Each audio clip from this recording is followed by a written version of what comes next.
This video was recorded on the Sapphire Pulse RX 570. Hello ladies and gentlemen, my name is Pixel and welcome to the Sapphire Tech YouTube channel. Today we are going to be taking a quick look at the recently released World War Z running on the Sapphire Pulse RX 570 at 1080p using the game's ultra quality preset. Now before I get started, I want to quickly mention that we are going to be bundling 3 copies of World War Z with our special edition golden Sapphire Nitro RX 590s, which we have released to help celebrate AMD's 50th anniversary. Now with that said, let's take a closer look at the game itself. World War Z is a third-person co-op zombie shooter.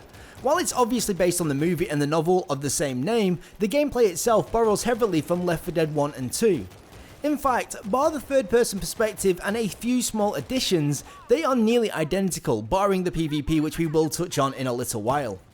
The basic gameplay loop consists of 4 survivors loading into a level and then having to make their way towards the end of the level without dying. During each map you will encounter hundreds of zombies, the odd objective, and most often a couple of holdout segments where a horde attacks. At launch, the game comes with 11 maps split between 4 different campaigns. These are set in New York, Jerusalem, Moscow, and Tokyo. Each of the campaigns also have their own unique set of 4 survivors, and while I can understand why they have done this and not used the same 4 survivors for the whole game, mainly down to realism reasons, I can't help but feel that doing this was a bit of a mistake. Even after 20 or so hours of gameplay, I am sat here right now and I am unable to think of the name of a single survivor. This is likely down to a general lack of survivor-to-survivor interaction, but there's no doubt that each survivor's limited screen time also plays a very important role. One pretty cool little addition comes in the form of short little animated cutscenes that can be unlocked by finishing a campaign with each survivor. They are only around a minute or so in length, but they do look quite nice and they do give a little bit more context to the game's world. Growing up in Tokyo, you either became a salaryman or you were a waste. If you asked around, it's safe to say I was the latter. They said I lacked self-control, that I shamed my family. So my father sent me off to relatives in the States. Turns out, Americans care a lot more about earnings than honor. Which worked out fine. Until the Zeke showed up.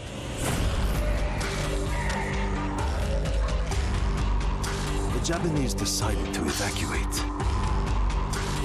They didn't have the firepower to fight.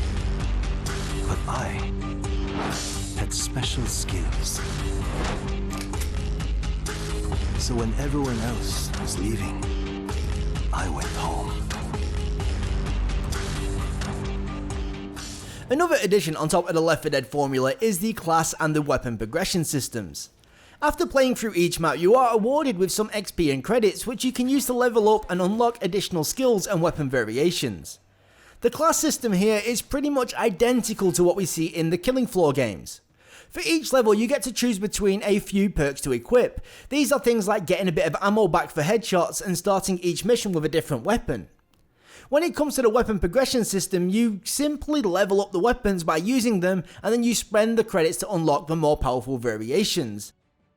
The most impressive aspect of World War Z has got to be the massive zombie hordes that you have to frequently hold off. I believe that the game can have up to around 500 zombies spawned in at any one time, which is a real spectacle to behold. The gunplay, on the other hand, is something that I am a little bit more conflicted about. While roaming the map and popping off the heads of random zombies, the weapons can feel great. The way that zombies react to the hits by flinching and how they crumple to the floor and how the bullets rip off limbs is all incredibly satisfying. However, once the horde arrives, the weapons start to feel a little anemic, and that's mostly down to the fact that you end up feeling like you are shooting at the horde itself rather than the individual zombies. What's worse is that you rarely feel like you're under any sort of pressure during these sections. You'll normally only ever attack from one side at a time, there isn't a tank to throw a spanner in the works like you would find in Left 4 Dead, and there is almost always a bottleneck where the zombies get forced into as a failsafe. Also, while the zombie pyramids like those that we got to see in the movie do look amazing, they soon do lose their wow factor.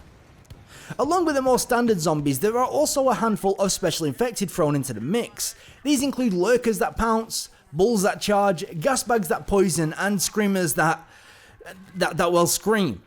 To be honest, they all kind of feel a little bit bland and uninspired in terms of both their design and their effect on gameplay. They certainly don't harm the experience, they just don't really add to it either. Now look, I really don't want my impressions to sound so negative because in many ways they aren't. I have actually really enjoyed my time with the game. I think the problem here is the fact that I have played Left 4 Dead basically non-stop for over a year at its launch, and I think I have got a deeper understanding of many ways that this genre works than most. So when I see little issues that were solved well over a decade ago, they stand out to me like a sore thumb. Most of the time, I'm not saying that these things are bad, they are just not as good as what we know they could be. The only problem that I do have that even comes close to ruining my experience is the inclusion of additional failure states. You see, in games like Left 4 Dead, Killing Floor and even Call of Duty Zombies, the only way to fail a level is to have all the survivors die, and in my opinion, that is exactly how it should be. In World War Z, however, most of the maps contain additional objectives that, if failed, result in the entire mission ending in defeat. And this causes major issues in regard to playing the game at higher difficulty levels, especially with strangers online, because it only takes 1 or 2 people to fail at doing their job, and that's it, game over. Even if it is physically possible for an amazing player to take care of every objective entirely on their own, that does not excuse the frustration and the toxicity that these kind of objectives can cause. It also goes without saying that just like most co-op games, you are likely going to have a much better time playing with real friends while all on voice comms. I know for a fact that if I had 3 like-minded buddies that wanted to play, I would most likely try and make the effort to beat each of the available campaigns on the game's hardest difficulty and have a blast while I'm doing it. One aspect of World War Z that falls extremely short has got to be the PvP. It quickly becomes very obvious that the weapons have not been balanced around PvP combat. Assault rifles, shotguns, SMGs and pistols all end up feeling incredibly weak when shooting at other players, and yet your melee attack and your sniper rifles are devastatingly powerful. A couple of melee swings or a single sniper rifle headshot will instantly drop your enemies, where in contrast the other weapons can take literally dozens of rounds. What's worse is that once again we have a simple progression system that means that the longer that you play the PvP, the stronger you are, with outright advantages applied to your character, and these are fairly substantial as well. The one pretty cool thing that the PvP does do, however, is incorporate zombies and the horde into the gameplay. So while you're going at it with the enemy team, you still have to be mindful of the zombies, which, if I'm honest, is pretty cool, but still not cool enough to elevate the mode to a level where it would likely hold my interest for more than a couple of hours. Okay, so finally, let's have a very quick look at the performance. Like I mentioned earlier, the gameplay you have been seeing was recorded on the Sapphire Pulse RX 570 at 1080p and using the game's ultra quality preset.